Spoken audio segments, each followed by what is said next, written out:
বলে মওলা তোমার রহমতের সামনে আমার গুনার তো কোনো অস্তিত্ব নাই মওলা। আমার গুনাহ না হয় পাহাড় পরিমাণ হবে, বেশি থেকে বেশি আসমান পরিমাণ হবে, না হয় পুরা পৃথিবী পরিমাণ হবে।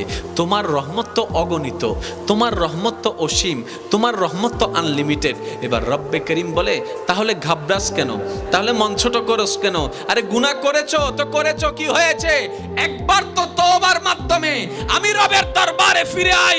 মওলা ফিরে আসতে পারবো তো? দরজা কি খোলা আছে?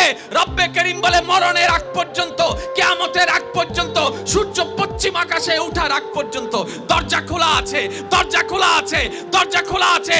এবার বান্দা বলে মওলা 24টা ঘন্টার কোন টাইমে আসলে সেই দরজা খোলা পাবো? রব্বে করিম বলে আরে ব্যাংকের দরজা খোলা থাকে নির্দিষ্ট সময়ে, অফিস আদালতের দরজা খোলা থাকে নির্দিষ্ট সময়ে, এমনকি ঘরের দরজাও খোলা থাকে নির্দিষ্ট সময়ে, এর বাইরে যাই না।